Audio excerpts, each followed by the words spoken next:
Warning, do not listen to this podcast if hearing about freedom and liberty is not legal for you in your community. And if so, you should immediately move to a hipper community.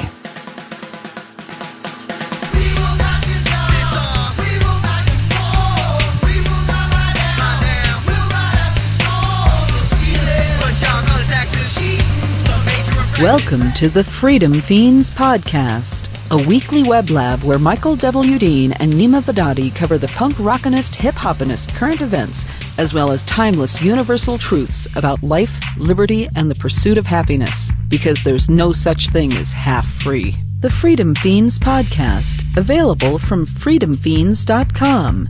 That's freedomfeens.com. Rolling. Nickety need, Neema V, what's up? Yeah, how's it going, Michael? Good. Happy summer, man. I know, it's beautiful. I love the summer. It's definitely my favorite season. Summer started Tuesday, and I was so busy I didn't notice till the next day. Yeah, I was at work, and I was on my way through a metal detector to go into court for a story. And somebody was like, yeah, first day of summer. And I was like, oh, yeah, awesome. So, yeah, I'm always a big fan of summer. I'd rather I'd be too hot than too cold any day. Tomorrow's July 1st. It's the first day of permitless concealed carry in Wyoming. Oh, right, because the new law goes into effect. That's awesome. I'm wondering if the Commie Red Star newspaper will remind people of it or hope they'll forget. That is a very interesting question. And you should definitely come back and tell us what they end up doing. I'd be very interested to know. I will. How have they been covering it the whole time? I mean, did they run a hit piece on it before it was passed? Oh, yeah. They said there'll be blood in the streets. And really? You know, the comments are about the politicians here, like the inmates are running the asylum. Wow. Who did they get to quote when they were talking about how there would be blood in the streets? Or did it just seem like was it an editorial? Or did they find some expert, quote-unquote experts to talk about it? No, I'm basing it on editorials and on comments. Yeah. The editorial from the editor of the paper was like, this is a bad idea. I'm not anti-gun, but there should be reasonable restrictions in place. And, you know, then the comments were all like, yeah, typical Wyoming. The inmates are running the asylum. Really? Yeah. Comments, especially on newspaper and news sites, can be really horrible, though. I mean, well, you got to think about who has time to sit and answer those all day. And it used to be, if you wrote a letter to a paper, you had to write a letter, and you had to hope that they'd print it. And now it's just commenting, which I'm not saying is worse. It's probably better. It is better, but it's like there's, at least on that paper, I know that there's about 4 really statist liberal people who probably do 50% of the posting on there. Right, and I think that they're, you know, I'm guessing that they're like on SSI and disabled or retired or, you know, have nothing better to do. Nothing better to do. And then there's a layer of anonymity that I think aids to what people are willing to say in a comment section. I mean, I've noticed on stories here, it seems like the commenters where I'm at don't have any concept of innocent till proven guilty. Like, as soon as we report that somebody's charged with anything, even if it's marijuana, they talk about how we should ship all the gangsters off to an island and nuke it, it seems like. Yeah. And, I don't really like that anonymity. I mean, I guess it would make sense in a place where they can drag you off and kill you for posting something, but I always post everything on the internet, either with my real name or with a username that if you do a Google search, my real name comes up. Right. I think it's a social thing. I mean, I trust somebody more if they're willing to not be anonymous. I mean, obviously they're going to say something and back it up with, you know, I personally approve this message kind of thing. If somebody's anonymous and just spouting off nonsense, I'm less likely to buy their argument. And people say shit on the internet using fake names and anonymous names that, you know, would get them punched on any street in the world. I mean, they're safe in their mother's basement behind their screen. Right, yeah. So people tend to be ruder. Yeah. I had a couple interesting things this week. Oh, by the way, I'm podcasting with my window open, so y'all can hear the Wyoming wind in the background. It's just kind of stuffy here. So I had some great comments, and we had some great comments this week. I had the meanest comment I've ever had on the internet, and it was so absurd, it just rolled off my back. I was like, it didn't even bug me. You know, far less snitty comments that bugged me. It was, there's a video on YouTube of me singing this song by Leonard Cohen. It's a Leonard Cohen song called Hallelujah. It's a really beautiful, really sad song. Right, it's from Shrek. It's used in a lot of movies. It's used in Lord of War, too. Okay. But it's a good song. It is a good song. And when my daughter died, part of me mourning her was singing that song and having me videoed singing it up in a field on a hilltop in California. Yeah, I've seen it. It's a beautiful thing, definitely. And somebody posted, "Hallelujah, she's not going to heaven, she's going to hell because she's white race." Wow. In response to your daughter? Because there were pictures of her on there, weren't there? Yes. That's insane. Yes. Yeah. What was the name of the commenter? Was it I don't know. That's just insane. I blocked him. I was just like, F this. So did you respond at all? Like, what the hell is your problem? No. It just, I don't even want to be in the head of someone like that. Yeah. You do see a lot of really, not raunchy, just stuff that makes you almost want to gag on YouTube. You know, racist. YouTube's the worst. YouTube's the worst because it's, the people that comment on there are all like 15, I think. Which isn't, not that 15-year-olds are bad, but they tend to not have been out in the real world a lot where they have to deal on their own without their parents' backup, and they're frustrated, they're bullied, whatever, so they go bully someone else. But it was mind-blowing. Yeah. Do you think that's what it is in YouTube? You think it's the youth? Are you showing your age there? Yeah. It's those damn kids that are too stupid. Goddamn kids, we should ship them off to war. Yeah. Thin out their ranks. That never really crossed my mind that it was a youth thing. I always just thought, it shows some of the dregs of society. And the literacy level on YouTube is way lower, but that could be because it's people from other countries where English is their second language a lot too. But yeah, you can kind of tell though. You can tell if it's somebody who's struggling with English and somebody who just is retarded. There were some hater comments from Nancy and Jane. Remember Nancy and Jane? I have no idea who Nancy and Jane are. No. Nancy and Jane are the names of the two guys that we talked about on one podcast and on debunking the haters of liberty. Oh yeah, and you gave them chick names. Yeah, I remember that. Yeah, there was my friend, my spy told me that they had a thread on Facebook. I can't see it because we've all blocked each other, but it was something like one of them said, "Every day I wake up in California is a good day," and one of them said, "Every day Michael Dean wakes up not in California is a good day for him," and then the other one said, "Every day Michael Dean wakes up not in California is a good day for me, too." Wow, haters. Yeah, that's when you know they're haters. When you guys haven't even spoke for months. Years. Like a decade, man. Well, yeah, I mean, I know they were originally haters, but it's haters even more that, months after we talked about it. Because you think they ever heard the podcast? I don't think they ever heard the podcast. How would they? They just have this insane thing to where they talk about somebody they used to know for some reason. Yep. It's jealousy. It's jealousy. We talked about that. And we got another good comment on YouTube about you. Someone said the guy rapping is Taliban.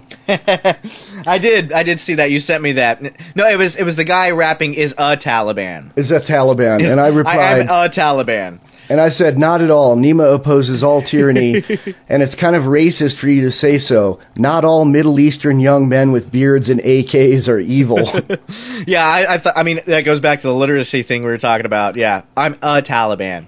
I don't even know what it means to be a Taliban, but I mean, it's like you and I, visually and what we say, we're not bad guys, but to the left and the right, we're each the worst. To the right, you're Taliban, and to the left, I'm middle-aged, plump, white guy who lives in the hills with too many guns and doesn't trust the government.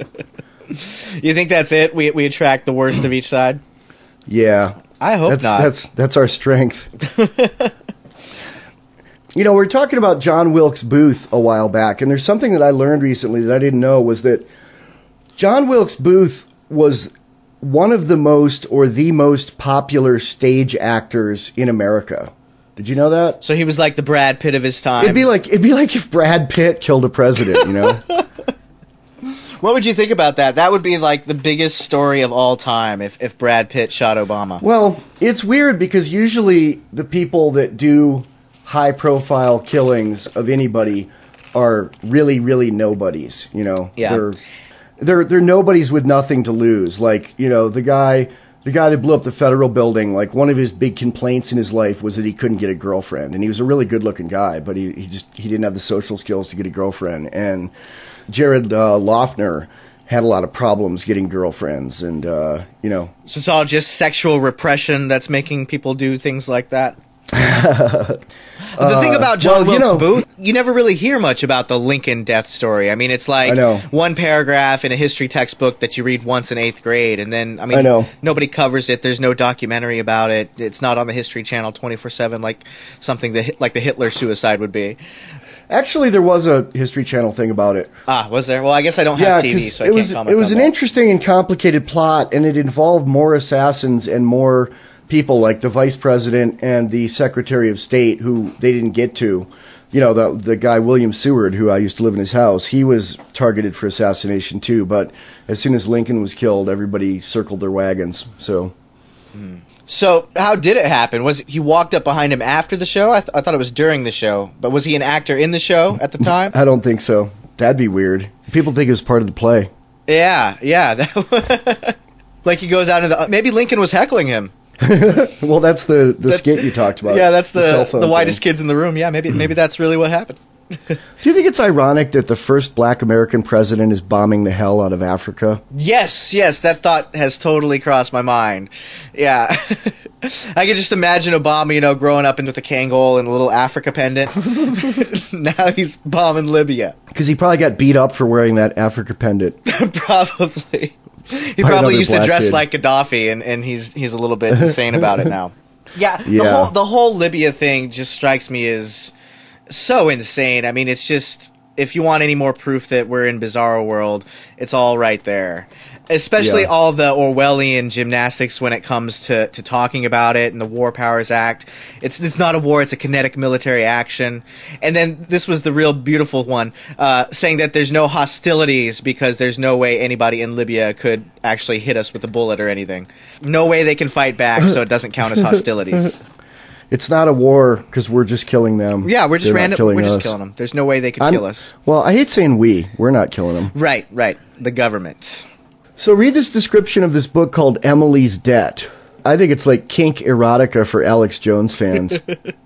You think that's a new book? That's their target audience, huh? I don't know, man, but read it. It's pretty funny. Yeah, I did read this earlier, and I don't even know how you want me to read this, but we'll go ahead. Just read the description. In the very near future, where failing to pay debts was a crime, Emily is in big trouble. She has a large student loan and no job.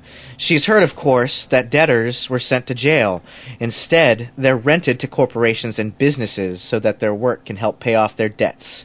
But renting becomes purchasing. And crafty lawyers and greedy companies turn debt bondage into slavery, with hardly anyone paying attention. Now sold to a former classmate, a sadistic lawyer eager to test the boundaries of the law, Emily is a non-person, purchased property. And if her owner wants her to be nude in public, wants her to walk on all fours on a leash, well, it's not like she's a person anymore. Not according to the law. And if he wants to whip her in public, well, that's all right, too. Really creepy. I think whoever wrote this has problems with lawyers. Yeah, I felt very dirty reading that. I did not enjoy that at all. Yeah, but it's a new genre, kink erotica for Alex Jones fans. Yeah. I wonder if it comes with a dildo with a little pyramid with the eyeball on top. Speaking of conspiracy theories and Freemasons and stuff, I ran across some really interesting stuff about Jefferson.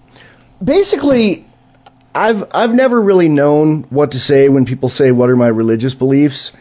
And I kind of describe it, and it kind of comes out sounding like some hippie new age bullshit, but it's not. And my wife said the other day, well, you're a deist, so am I. And I was like, what's that? And I went and looked it up, and I'm like, oh my God, this is exactly what I am. So go ahead and describe it for us. Yeah, deism is basically the watchmaker theory, like that there is a supreme being that created the universe and set it in motion, but it doesn't intervene on a day-to-day basis. There are no miracles. There are no prayers answered. Everything's explainable by science or chance. And then I found out that Thomas Jefferson was a deist, which I thought was really cool. And he read all of the great religious books from, the Old Testament to the New Testament to Native American things to he had a copy of the Quran. I remember the one Muslim congressman actually swore in on Jefferson's Quran. Oh, wow. And irked a bunch of people. But Jefferson wrote this book, edited this book called The Jefferson Bible, which is basically, he took the Christian Bible, the Old Testament and the New Testament, and he removed all of the miracles. and all of the supernatural things, and it's like a third as long. And he never published it during his life, but he gave copies to friends, and it was later published. And for a long time, it was given to new members of Congress when they were sworn in. It's a really bizarre concept to me because a lot of Christians believe that altering the Word of God, anything in the Bible, is a sin based on the last two or three paragraphs of the Bible, of the book of Revelation. It basically says something like, I think it says, if he who removes something from this book will have his name removed from the book of life, I guess implying they'll end up in hell. It says, he who adds anything to this book, so will be added the torments described in this book. He who removes anything from this book, so will God remove the blessings described. And I'm paraphrasing, which is, a sin anyway.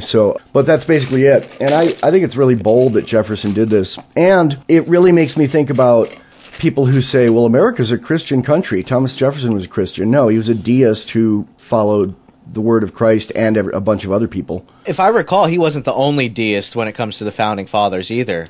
I don't know. He was a Freemason, and a lot of Freemasons are deists. Not all Freemasons are deists, and not all deists are Freemasons, right. Which is interesting because there's a group on Facebook called the Anti-Deist Group, and it has like 6 members, and their logo is the back of the dollar bill, the pyramid with the all-seeing eye, upside down with a red line through it, a banning line that says anti-deism, anti-Zionism. And I'm like, whoa, they're confused. First of all, that is very confusing. Most Zionists, religious Zionists, are not deists. They're Jewish or Christian. They're Jewish and believe in miracles. Yeah. So, and intervention. Of course. Yeah, I do see their logo now, and that's very interesting. Anti-deist movement. So are they Christian, or are they just these people who are scared of the occult? Some are Christian and some are Muslim. Right. Yeah, I think there is, sort of this sense out there, especially online. There's all these sorts of conspiracy theories and the occult, and it gets almost confusing to keep track of all the different ones. I know there's a contingent out there that thinks Jay-Z, the rapper, is some kind of satanic bloodline thing. In fact, Jay-Z addresses it in one of his songs where he says, I said that I'm a Mason, not that I'm a Mason. So it actually has even caught his attention that people are saying these kinds of things. People have amazing imaginations, I guess. I'll just leave it at that. Yep. I ran across an amazing, what I consider kind of a magical thinking conspiracy kind of thing. It's a book called The Red Amendment, and it's written by someone named L.B. Bork. And it's kind of got a cult following. It's basically kind of a sovereign citizen movement, although the author of it says there's no such legal designation as a sovereign citizen. It's based on the idea that the 14th Amendment was wrong and not ratified, so it's not legal. And the 14th Amendment covers a lot of stuff. It did good stuff. It gave citizenship to blacks, but it also allowed the expansion of the federal government. It makes insurrections illegal. It's very pro-union, and it's almost like they slipped it in there with all this stuff about civil rights and due process. Kind of like they do now with bills. Yeah. It's very much something you would expect to be a post-Civil War amendment. Basically saying, now this is set in stone, this is settled, we're all one union, the states don't have the right to, do their own thing, and people don't have their right to rebel. Which is a flaw in very anti-liberty in ways, so I can see the motivation. The theory that this L.B. Bork guy has is that it not only gave citizenship to blacks, it changed the citizenship of everyone from citizen of the United States to citizen of a corporation with the same name. I kind of buy that so far, maybe, but his whole take, as far as I can tell, I can't find a copy of the book to download, but he has an extensive website, and there are extensive there's a forum, and there's people talking about it on other like tax scam and better business kind of scam sites. And basically what he says is that you can fill out paperwork, I believe, with the federal government and your state government, and maybe like publish it in the paper or something. I don't know how it works, but you can fill out paperwork and fix your citizenship. So you're no longer a citizen of that corporation, and you're a citizen of the country of your state. Like you'd be a citizen of the country of Washington, and I'd be a citizen of the country of Wyoming, which it's just sounding like a magic trick at this point. Yeah. But even worse than that, he charges people like upwards of $1,000 to do the paperwork for him. He's not a lawyer. He tells people, don't talk to a lawyer about this. almost like he's taking advantage of people's distaste for being U.S. citizens to right. And make cash. Basically, he seems to be claiming that if you do this, you're exempt from paying federal income tax. Mm-hmm. And like this girl argued with me about this. One of his disciples argued with me for like 128 posts about that. It made her immune to federal laws. Like, she lives in California, north of San Francisco, and I said, well, if this is true, can you strap on your sidearm with a 15-round mag and go open carry in San Francisco Civic Center? And she's like, I could if when the cops stopped me, I told them these certain words. And I'm like, right, good luck right. with that, man. Yeah, that sounds like a scam. It sounds like that thing on porn sites that says the 3 magic questions to get women to sleep with you. I don't believe those 3 exist. There's no magic words or spell or incantation. This isn't Harry Potter. Yeah, it's like, I really don't think that there's anything that you can whisper that's going to get you out of. And so I'm curious, though, what's his angle? Like, what kind of papers do these people end up filing, and where do they file them? And you have to buy the book. Mean then that you have to pay $30 for the book and then pay him $750 to $1,000 to file them for you, if you want it done right. Can you do it yourself? Does it have a do-it-yourself guide that's very confusing, so people end up I don't know, man. Anyway? His website is very much like websites for Viagra or something. They're very much like, well, we'll give you all the wonders of it, but then it all points to buy the book. And then from what I've heard, once you buy the book all points to hire this non-lawyer to do some lawyer-like work for you. Yeah. Sounds kind of bunk to me. I mean, obviously we haven't bought or read the book, and so, again, we're reviewing a book without reading it. We do it all the time. But if he wants to send us a copy to review, I'll read it with an open mind and then talk about what's wrong with it. Yeah. I think this is sort of sidetracking people, too. I mean, if you really distrust and have this distaste for being a part of the federal government, which is completely understandable for a lot of people this day and age, then just opt out. I mean, be free for yourself. I don't think filing extra paperwork or anything like that is even necessary. It's all in your mind. But still honor pay your bills. You know what's funny? Ever since we moved into this house and got this phone number, it's a phone number that someone had before. They didn't have it at this house. They had it somewhere else. They moved numbers around. Uh-huh. But the first 6 months we were here, we got 2 or 3 calls a day from collection agencies for somebody, for this husband and wife. And they tapered off, and it was like once every few months. And then we didn't get any for a long time. We got one the other day, and I realized that the name is the name of one of those sovereigns in town that's been in a lot of trouble for not paying their bills and stuff. One of the dudes that has his name in the paper? Actually wasn't in the paper, but he's in that mess of people. Ah, got it. The so-called sovereigns who, have kangaroo courts. Well, of course, when we talk about freedom, we're not talking about freedom from obligation or freedom from being a good person or being a good citizen. We just think that, the state is a big institution of violence, and so we want to be free from that violence. So there's a lawyer who likes our podcast, and a judge who likes my user's manual book, and a cop who liked our movie was at our movie showing in Philly. Well, speaking of our movie showing, so there was a cop there that liked it? Go ahead and elaborate on that. That's about all I know. I did a Skype video Q&A, and did he have a question for you? No, but somebody said, yeah, this guy's a cop, and he liked the movie, and the guy raised his hand. Nice. Well, there is that law enforcement group for pot legalization. Right. Maybe he's a member. And a judge likes your book? Yeah, my libertarian self-help book, User's Manual for the Human Experience. What kind of a judge? Do you know what level? Or I don't know. I know she's in Oklahoma, friend of a friend. Wow. That's awesome.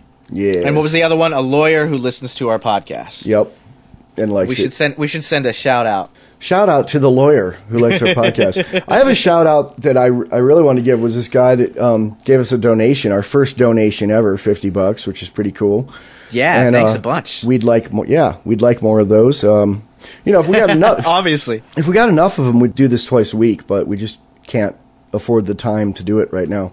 But and he listened to every episode on the way out to Wyoming from San Francisco Bay Area. His name's Terrence. And I met him at the Free State Wyoming Jam which was a So lot you're of narrowing fun. it down. He's a lawyer from No, San he's not the Francisco? lawyer. He's not the lawyer. He's not the lawyer. Okay. No. Oh, this is the guy that gave us the donation. Right. Awesome. Okay. Shout out to Terrence. Yeah, he walked up to me and said, "You're Michael Dean. I recognize you from the podcast." And he seemed a little starstruck, and he didn't know our movie or anything else. It was the first time I've had a fan like that from the cast. It was pretty cool, and he said he really digs both of us. And it's a nice change from the Alex Jones type stuff he usually listens to. He digs that we're more positive and fun. Yeah, we're not trying to scare anybody. Yeah. We always say we're trying to laugh at the state. I do that all the time. My wife actually gets mad. I've almost become Dr. Hibbert when I'm talking about, tyranny today and stuff like that. I'll always tell her, yeah, some people at the Jefferson Memorial were dancing and got body slammed to the ground by cops. And I'll give a chuckle, and she'll just look at me like, that's not funny. That's horrible. Not that I want to laugh at others' misfortune. I just think that we don't need to be scared. Well, I think the people you're talking about were laughing about it. They challenged him to a dance-off. Yeah, but we're laughing at them. We're not laughing because they're committing violence against us. We're laughing because the idea that they're going to be able to force us into cowering and becoming sheep again is, I think, ridiculous. I think the cat's out of the bag, and more people, in the long run, I'm an optimist because I think that freedom is so logical that it just wins in the end. Yeah. You know what I think someone needs to make, if there are any computer programmers out there, is like a plugin for your browser or a freestanding application that taps into Google Maps information and helps you map trips based on gun and drug laws. That's smart. So there's not an app for that yet, is what you're saying? No. There definitely should be. No. Now, is there one for each individually? I could see there being one for, because, there is that online map that'll tell you if your concealed carry permit is legal in different states. What you'd have is you'd have a browser plugin that taps into database searches from that and from Google Maps and would just print you out like a, if you're open, and you'd be able to say whether you're open carrying or concealed carrying, whether you have a permit, what state it's from, and it would map you, maybe the shortest or maybe most scenic route that avoids the problem states and gives you information on it. For the marijuana part, they could tap into NORML.com. Of Their course. site has all the pot laws.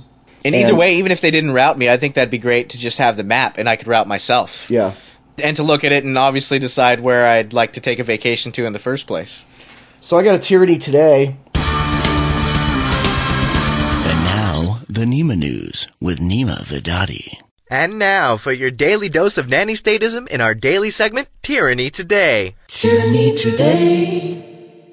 I got two of them. Tyranny today. I got two of them. One is, Google is going to have to pay out that huge settlement to the Department of Justice over the drug ads. So they've agreed to pay it, or? I just saw it on CNN, like it's about to happen. They're like, we're going to have word in hours, and Google is expecting to have to pay. Wow, I really hope that doesn't happen. Even if they're told to pay, I hope they do not pay. Well, the funny thing about it was the liberal nanny staters on MSNBC were talking about it as a problem, like, well, yeah, of course they should be fined, and saying, really, prescription drug abuse is one of the largest growing crimes in America. And I'm like, first of all, like, not all of the things that those people were getting from pharmacies were stuff to get high. A lot of them were people who, take drugs for cancer or high blood pressure or whatever, and they were getting them cheaper from Canada. Well, how illogical is it in the first place to blame Google, who isn't actively? The only reason they're involved is because they're the network over which it happens. That'd be like, suing the federal government because the interstates are used to transport drugs. Yeah. I mean, we don't blame the feds for the fact that cartels can get crack up to, or cocaine all the way up to Canada. Yeah. It's bizarro world, and the really bizarro thing was Wolf Blitzer was talking with this guy, and the guy was saying, that and the places where prescription drug abuse and ordering it on the internet is the biggest is the places that have the fastest internet connections. And I was thinking, like, wow, so like you want to have 10-round mag bands on internet speed or something to slow right. down, like, you can only have a 1 megabit per second internet connection because otherwise you'll order drugs faster. The movie and recording industries would love that too. You wouldn't be able to download or stream movies or music. I know. That'd be genius. And the thing is, that's too, coming next. You've planted the seed, Michael. Shame on you. Shame. I think it's a false statistic though, because I think the reason that ordering drugs online is bigger in places with fast internet connection is there's more money in those places and people can afford it. Well, I don't even think it's a causation like that. I just think, obviously, in the same place that you have people who want that higher speed internet, those are people who use the internet more in the first place. They're more tech savvy. They want higher speed everything. That's why they need drugs. Higher speed, baby. Yeah. Get higher on speed. Okay, so the other tyranny today is and this one almost affected me personally. Amazon Affiliates is a program where you can put links on things and on your website. Like whenever we mention a book on here or on my blog or anywhere, I put a link that has my unique Amazon user ID in it. And if somebody orders a $30 book on there, I get like 75 cents or something. And it's an advertiser's fee, basically. Yeah, and I make like $300 a year doing that. I never cash it out. I just use it for Amazon points to buy other books. And I bought this T-shirt. This Guns Don't Kill People, the Government Does Dale Gribble shirt that you can see I'm wearing. It's a handsome shirt, isn't it? Hell yeah. Dale Gribble's a handsome man. Yeah. And someone said I kind of starting to look like him. But there's that affiliate program, and then there's another thing where people can sell things on Amazon, sort of like eBay. Like basically the mom and pop bookstores that haven't been driven out of business by Borders and Amazon. The few that are remaining, the way they're staying in business is not from walk-in traffic on the street. It's from doing mail order of used books. Right. And a lot of it's over Amazon. Some of it's eBay, other places. But so anybody that was selling anything, small businesses and people that were selling things on Amazon, Jerry Brown or whoever the governor of California is decided that he wanted to tax all of those transactions. Yep. Mm-hmm. Whether there's a physical presence in the state or not. And Amazon's response was, we're not going to have anybody doing Amazon affiliates now in California.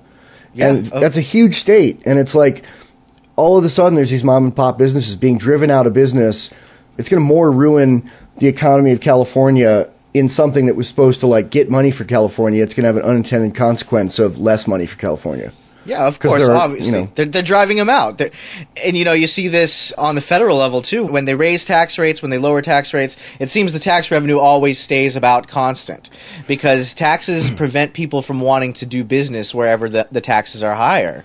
It's just common sense. In fact, I thought it was interesting in the Amazon letter that they sent out, it mentions that this has been tried in other states and doesn't even benefit the states who do this. Yeah. It doesn't provide any more tax revenue or negligible extra tax revenue, but it really affects people who make money. It has a negative net economic impact, and it's just bad policy. I mean, all government policy is obviously bad because it's at the barrel of a gun, but this is bad even by their standards, I think. It nearly affected me because Amazon cut me off because when I started doing this, I had a California address. So yesterday I had to fax them a copy of my driver's license. To show them that you now live in a freer state? Yeah, to get reinstated. The California thing, that hasn't gone through yet? I think in the letter there was a second letter like 8 hours later that said it had gone through. And they canceled my account. I had to reinstate it. So it did personally affect you. You had to go through. Yeah. You had to jump through an extra hoop to say, "Hey, no, I'm not from this tyrannical state. I moved somewhere a little more free." When we moved here, we got our Wyoming driver's licenses, which took like a few days and like an hour at DMV. It was so easy compared to California. It took you a whole hour. It took me like 10 minutes at the DMV. I know. I think it took us an hour to get our licenses switched over. No, it took less than an hour actually. It took about 35 minutes, I think. But, anyway, it wasn't like California where you have to make an appointment and wait for 4 hours and nearly get stabbed and listen to people screaming all day. But we took our California license plates out in the sticks and set them up and shot them with shotguns and then hung one up in the house and one up in the backyard. Yeah, definitely. I remember seeing those. Yeah, they were also a beautiful thing. It was more than shotguns, too, though. Didn't you hit them with a few handgun rounds or rifle rounds? Everything we had. We gave them everything. We gave them all 12 barrels. All that you got, baby. You look very relaxed and happy and good and healthy today. I feel it. Like I said, it's summertime. I love the summer. I'm concealed carrying almost all the time now. I feel like I've found a summer configuration to still carry concealed and feel comfortable. How you doing? Well, we talked over the phone. We don't want to go through all of our security secrets, but Yeah, that's true. I'm carrying at like 315, I guess, sort of on the back of my butt, but not in the small of my back. And I usually wear a T-shirt that's a little larger that'll cover it up, and then a button-up, a short-sleeve button-up that's very summery. I found it at the store the other day, and I really dig it. But you'll be fine if you stop because you know the magic words to say to the police. Well, I got my license. I went. Oh, you got your permit. You got your permit. Yeah, I got my permit. It took them a week. They said that they wouldn't give it to me because I was in the Taliban, but then they just. It took us 2 months, man. A week. Really? It was weird. It took me 2 months, and it took DJ 3 months, and we applied the same day at the same time. Huh. Well, I guess they're a little quicker in Washington. They're a lot more tyrannical, but at least they're quick with it.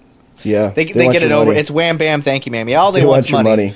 Like we said earlier, I didn't even have to take any kind of safety class, didn't have to have a gun proficiency test, didn't have to have any kind of endorsement. They just wanted my cash, and then they gave me a little piece of paper that said I'm allowed to carry a gun. I'm allowed to have my Second Amendment right that I'm already guaranteed, but I need this little card to do it. And then I think it came with a big book of restrictions or something like that. The big book of nanny. The big book of nanny, yeah. It's about a 1/4 inch thick, and it just has all the different.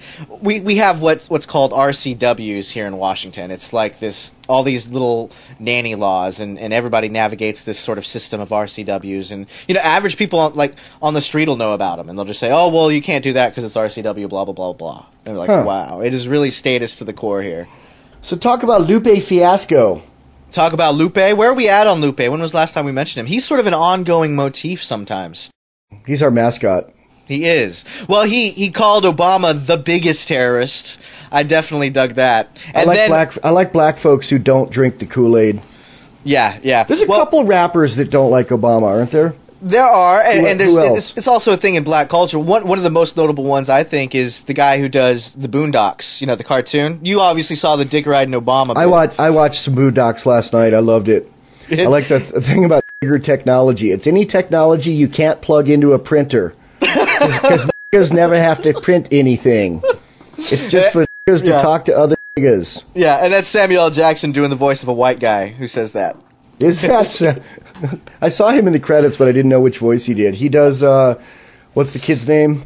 It's not Ed Wuncler, but it's his friend. It's the blonde guy who's Ed Wuncler III's friend. And Ed Wuncler is Charlie Murphy, Eddie Murphy's brother, who was on the Chappelle Show. Is Wuncler the one with cornrows or not?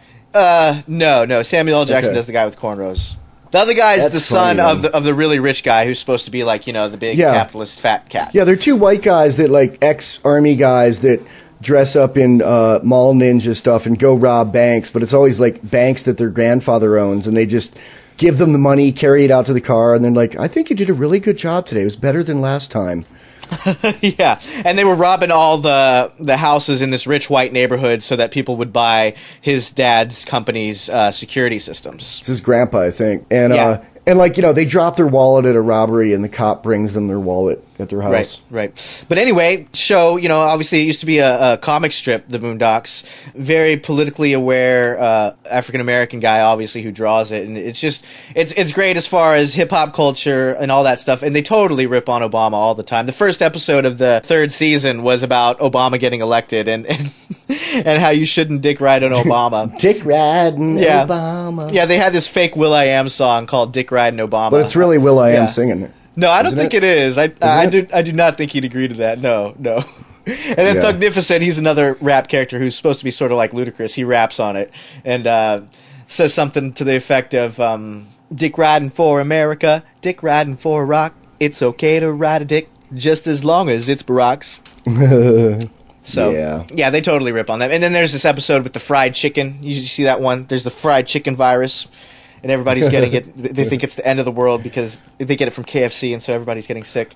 And a bunch of like totally thugnificent rap type dudes have been posting our movie on Facebook. Like, it's kind of cool and surprises me. And it's like, I've never done any art that like tough looking black dudes like. You don't know that. There could be some tough looking black dudes that listen to Bomb. It's possible, right? Well, there wasn't Facebook. Ah, that's true. Yeah. What's that like? You've actually been in both worlds. You were in the media sort of world when there was no internet. Yeah, Was it all flyers and shows? And it was harder, man. I mean, when fanzines and like when that. When Bomb would play a gig, exactly. When Bomb would play a gig, we would go wheat paste 1,000 flyers out, and there was like a flyer war in San Francisco. Like, first of all, the cops were trying to bust you for putting them up. One time we got busted, like, the cops were ready to throw us in the car. They caught us. We usually ride away on our skateboards, but they snuck up behind us. Nice. They were about to arrest us, and they got a call over the radio of like a burglary in progress around the corner. And they said, don't do it again. And they jumped and, took off to actually deal with the real crime. But, because we do them on public property. That wouldn't happen these days anyway. I know. They're harassing you because it's easier. They'd stay and arrest you because it's easier. Exactly. And, but we used to we'd skateboard. We'd have a messenger bag with flyers in it, a can of wheat paste with a brush in it, and we'd flyer down the street and flip the skateboard up against the telephone pole, and one guy'd put his foot at the bottom of it. The other guy would climb up as high as he could and put him up really high. But we got really creative. Why high? So hood rats wouldn't grab him and rip him off, or what? Yes, and so there were citizens that were offended by it that would follow us around and rip them down before they dried. There were other bands that would cover them up, and there were cops. And people would light them on fire. They'd light, metal telephone poles. They'd light all the flyers on fire. So what I started to do for a while was I would climb a telephone pole to the top of it, 20 feet up, nice. And put them up there. Like a and billboard. some of those were still up 12 years after the band broke up. Hell yeah. Yeah. I did. I respect that. Yeah. So there were flyers. There were fanzines, there was Maximum Rock and Roll, which was kind of like the big international, it probably had 100,000 of each issue. And actually, if it weren't for Maximum Rock and Roll magazine, punk rock wouldn't exist in the way it does, because it really laid the groundwork for having a network of phone numbers. If you wanted to book a tour back then, there weren't even really booking agents. You'd look in Maximum Rock and Roll, you'd see who's doing a show in Kansas City that month, and you'd call them. And it was often a 16-year-old kid that lived with his mother, But bars and that would have ads saying, "Hey, we're booking, call us right now," or "We're booking from this day to this day." No, it wasn't even that. It wasn't even that put together. It was more like people in each scene, in each town, would find a place to have shows and go convince them. Okay, well, you're a dance club, you're a disco, but on Tuesday nights you don't sell any drinks. How about if we have punk rock shows on Tuesday nights? Okay. So it's local promoters, local punk rock cheerleaders. And nobody ever got a guarantee. It was always a percentage of the door. Sometimes you'd play one town and 300 people would turn up, and you'd play the next town and 3 people would show up. I remember we played in Phoenix. The lowest number of people we ever played to was in Phoenix. We actually had a $100 guarantee, but the owner of the club threatened to shoot us if we tried to get the money. He's like, "You made $8. Here's your $8." And there were 3 people there, but one of them was a writer for Spin Magazine who did a half-page article on us, so it worked out okay. But that guy was actually notorious for... there was another bar, too, where the guy in Pittsburgh, where the guy pulled guns on people or had a reputation of it. But you'd been guaranteed it? Had that been guaranteed in writing, or just over the phone and you got screwed when you got there? Probably over the phone. But, okay. Sometimes it was in writing, sometimes it wasn't. And sometimes it was you'd book stuff so late because something else canceled that it'd be in writing, but you'd get the contract in your P.O. box when you got back from tour, Yeah. Not everyone had fax then. Nobody had email. There wasn't the web. Yeah, it was kind of I paved the way so these kids today could do it easy. Now it's you put your music up on MySpace, you build a following on the internet before you've even played a show out of town, and then you get a booking agent, and, it was tough. And it was we almost got beat up a few times for looking punk rock in Texas and Alabama, and it was rough. It's just amazing how much the world's changed over just a few decades. Yeah. But, it was tough back then, we made our own T-shirts, silkscreened them, put out our own records, I remember the first record I did, we had a record putting together party. It was we could only afford to get 7-inch vinyl pressed with no covers, so we printed the covers later at Kinko's on cardstock, and then had a party where we folded them together and then cut the top of the bag off, of a sandwich bag off with a razor blade. Right. Nowadays, you don't even need any kind of physical media. You just put it online. And as far as T-shirts go, you put the design on, Cafe Press or whatever. They make it. They build it after the fact when somebody orders it. You don't have to have boxes of T-shirts that you're handing out to people anymore. I know. I must say I really liked doing that Skype in-person Q&A at the Philadelphia Film Fest. Yeah, tell us more. Tell us more. Tell us more about the movie showing. What was the reception cool, like? There were like 45 people in a room that has a fire capacity of 50 people, so it pretty much packed out. And it showed at Porkfest the next day to about the same number of people, and was really well received at both places. And Did you do a Q&A at the Porkfest one, or no? No. The Q&A at the Philadelphia Independent Film Festival was really cool because they had a camera set up. I could see the room and me on the screen, and they passed a mic around and asked questions. I want to do a lot more of that. I mean, it's kind of like touring without leaving your bedroom, and it's, you know, it saves on gas, it saves on money, helps the environment. It's green. It's a beautiful thing. Beautiful thing. What kind of questions were people asking? Were people confused about the message? I know, you know, it was advertised in sort of the newspaper, whatever mainstream things were there, as a little blurb about things to do this weekend. Did anybody show up that, you know, just thought, guns and weed, that sounds kind of interesting? Nobody seemed offended. You know, there's some people that weren't as non-statist as we are, but they were on their way, for sure. Do you think we pushed them a little bit further? I hope so. The movie's really getting out there and making a good impact, I think. We did not win Best Documentary, though, in the Philadelphia Independent Film Festival, but, you know, it's an honor just to be in it. Oh, yeah. Someone wants to show it in the Silicon Valley Film Festival, which I don't know anything about. I got the email minutes before I Skyped you, but yeah. That's cool. So a showing in California. You had mentioned another showing in California, too. Yeah, somebody's setting up one at some environmental place up north. There's lots of good pot information that they're probably interested in. Well, they're rural, too, so, you know, they might be just as gun-friendly as anybody else.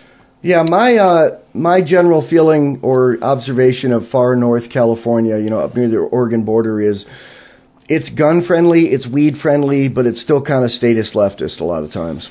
How so? People vote for Democrats that they think are going to fix everything there. Right. They still think laws are the way to go as far as although that might not be the guns people and the weed people. It might be the school teachers and tax eaters. The tax eaters, yeah, the people who are making money off of it, of course. So, Lupe Fiasco. What did we say already about Lupe? Are we going to get more into Lupe? He did do the interview with Bill O'Reilly now. That was awesome. That was awesome. Yeah, and O'Reilly was being totally statist and being like, you don't say those things about the president. Yeah. Even though he all but says those things about the president. I don't even know how he has any credibility this day and age. He was on with Stossel, or I forget who, it might have been Stossel, but somebody mentioned Keynes to him, and he had no idea about John Maynard Keynes or Keynesianism or anything like that. Had no idea what it was economically, and he's supposed to be, you know, like, people think of him as a smart guy who knows his stuff. Well, some people do. I guess the people who watch him, the No Spin Zone fans. He just had no idea about it, or economics, or how anything works, and was completely unapologetic about it. I think that was the interview where Stossel said, you know, yeah, Ron Paul's right, and you're wrong. About everything. I don't know what the order of the about everything was. I think it was after Ron Paul's right, but I would probably agree that Bill O'Reilly's probably wrong about everything, too. What do you call an attorney with an IQ of 60? Your Honor? Yeah. I posted that. Here's an example of how some people just don't have a sense of humor. I posted that on some Liberty site, and some guy replied, like, I would never call an attorney Your Honor. They don't deserve it. Blah, blah, blah, blah, blah. I'm like, he didn't even get the joke. No, he got it, but he was like, yeah, I didn't reply, but I wanted to be like, you fucking joke killer. And it's like, oh, so really, when you're in court, you're just going to swear at the judge. Let me know how that works out for you. You know, there's the people who refuse to take their hats off and whatnot, and refuse to stand and get thrown in contempt of court and all that good stuff. More power to them, but I'm not going to do that. I'm ever in court. Yeah. Like we were saying earlier, you know, I think you should ignore, opt out of the state and whatnot, but you can jive talk when your ass is on the line. I don't see any problem with that. I mean, I'll smile at cops when I'm pulled over. You know, I'll play the game. I won't let them violate my rights. You know, I won't let them search me. No, I don't wink at them. I won't let them search me. You wink at them and roll your tongue around at them? That's disgusting. No, this isn't Emily's debt. I'm not trying to be a good slave in that sense. But, you know that World War II joke, French rifles for sale, never been fired and only dropped once. Yeah, I do know that. You know, speaking of rifles, I've been thinking about adding a semi-automatic rifle, a battle rifle, to my arsenal. I have two. I just don't know what to get. I mean, the FAL I had was really disappointing. It was, first of all, it was too big for me. Well, you've also been disappointed in your AK lately, haven't you? Yeah. You want to buy it? Maybe. Actually, I was thinking about getting, either an AK or an SKS, and I guess the argument for the SKS is slightly more accurate because of the longer barrel usually, and it's a bit cheaper, but it's not even that much cheaper anymore. An SKS, don't they only hold like 10 rounds or something though? Well, yeah, but there's a lot of them that are modded to accept a 30-round mag. In fact, I was at the pawn shop the other day, and they had 3 of them on sale that each of them had been modified and had 30-round mags. I hear the mags don't seat as easily as the AK. Like if you had to pop it out and pop one back in, you couldn't do it as quick. If I get a battle rifle, I want to get something in 308. Yeah, I feel like though. I mean, I got the Mosin. I can hit from long range with it, and that's pretty much that kind of a round, to do that job. But I want the semi-automatic for a closer range. I think that's sort of why it's there. It's a carbine. It's something that's shorter and for shorter distances. Yeah. I mean, I don't know if I would technically call an AK a battle rifle. I mean, it was used in battle. When I think of battle rifle, I think of a full-size 30 caliber cartridge, like a 308 or a 30-06 or a Mosin. Yeah. Although, for a battle rifle, too, I think another prerequisite is it's got to be semi-automatic. Like, I wouldn't consider the Mosin a battle rifle. I mean, I wouldn't want to go into battle with a bolt action. My definition of a battle rifle is 308 or 30-06, at least a 20-round mag, semi-auto, and a bayonet mount. No. Grenade launcher. Oh, that's the other thing about the SKS is they all have grenade launchers. I used my Mosin bayonet today. I was vacuuming the house and I sucked up a cat toy, and it was just the right size to get just jammed right in the tube, and I couldn't blow it out or push it out, and I just took the Mosin bayonet and pushed it out. Nice. I'm glad to see it's got some use. Although your Mosin bayonet has gotten use on TV before. We used it to throw your Mosin into the ground at the beginning of the Firearm Freedom Act story I did back in my friend liked that. My friend that interviewed me yesterday for his podcast. Oh, had he seen it? I showed it to him, and he's like, I really like the part where you throw the Mosin into the ground to draw the line in the sand. Yeah, that's definitely one of my favorite parts of that. Did you get my note about our correction of we thought it was the current governor being gun unsafe, but it was actually Colin Simpson, the guy that ran against him? I knew it was Colin Simpson. Did we say it was Matt Mead? I thought it was Matt Mead. No, it's Colin Simpson, man. Yeah, I totally know it's Colin Simpson. Yeah, somebody walks out on the range while he's sitting there watching it while someone else is shooting, and he doesn't say anything. Yeah. It's definitely a big no-no, a big faux pas. We actually you got emails about it when sort of Free State Wyoming people watched it on the news. Yeah. We had to apologize. We didn't apologize. Well, not apologize, but it's like, yeah, that probably shouldn't have been aired, I suppose. It shouldn't have been aired because it's bad gun example. But, if he ever runs again and he's being a horrible person, maybe we can just pull it out of there. I don't know. I have nothing against the guy. He was pleasant. I don't know much about him. Actually, I think the reason he didn't win, it was pretty close. He almost won the primary, didn't he? Colin Simpson? Yeah, didn't he come in second? Did he? I don't know. It was so split, I remember. There was like 4 main candidates. The reason he didn't win was a lot of Republicans considered him too close to a Democrat to run, but I think that's not economically. I think that was in marriage freedom and stuff. It could have been. I don't remember his stances on that. I mean, the story we did was just about the Firearms Freedom Act, and of course, they're all from Wyoming. They all, paid homage to the idea that Wyoming should have its own rights as far as making gun laws and not following the feds' rules, except, of course, the Democrat who thought it was silly. It was like, any law on the book should be enforced. But, Meade hasn't done anything so far that's made my life any worse. I'll give him that.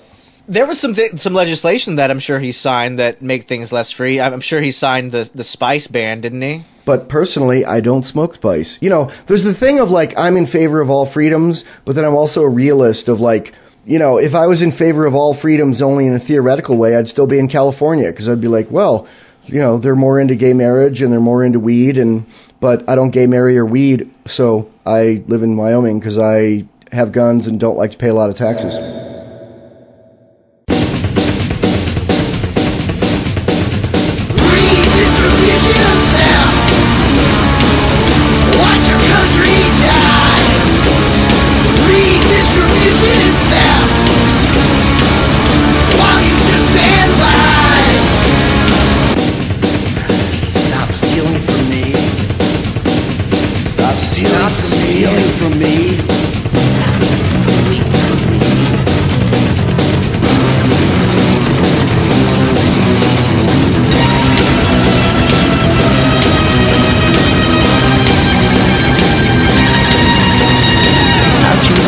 standing for the UN stopping children when you're only just a kid yourself.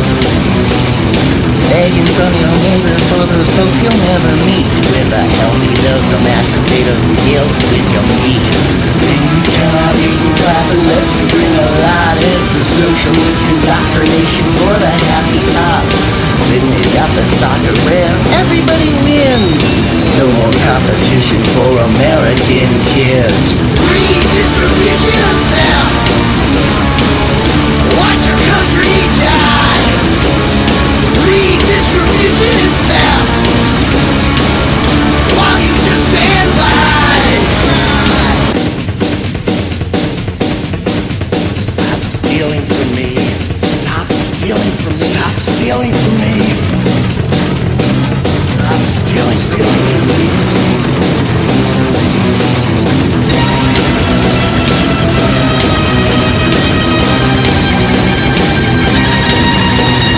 Branding normal talk is hate speech.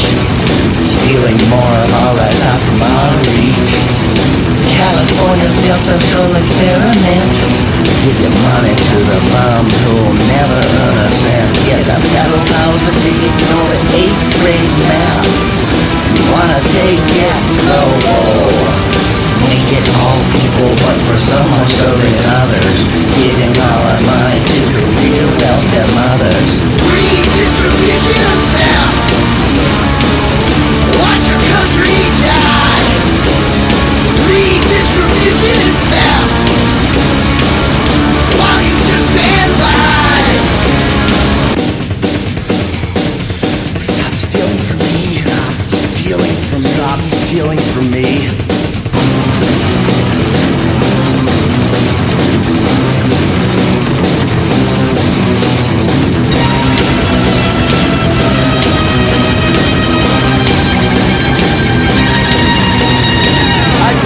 Two-term limits.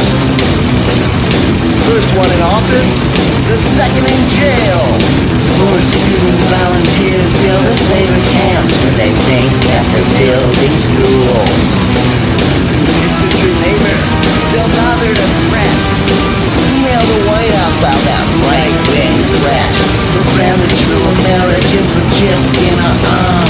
I'll bet the Nazis wish they had that little secret charm as they redistribution of thefts. Watch your family die. Redistribution is theft. While you just stand by and cry. Redistribution of theft. Watch your country die. Redistribution is theft. Till you just stand by and cry. Stop stealing from me. Hello, Freedom Fiends. It's your boy Dean from the US. Get the US out my bloodstream. I own me and that include endorphins. No one won't ask permission and I won't say please. Freedom fans, one fact that I gotta make clear is The Freedom Fiends podcast is covered by a Creative Commons Attribution Share-alike 3.0 license. Do what you want with it and spread it around. Tell 2 friends. Make copies. Email it to everyone you know. Go on the site and comment. This is a conversation. Every Friday night, we'll have an exciting new episode where Michael W. Dean and Neema Vedadi weave their own unique take on the way the world works and how to find your place in it. Available from freedomfeens.com. That's FREEDOMFEENS.com. Subscribe and tell 2 friends. And remember, the only power they have is the power you allow them.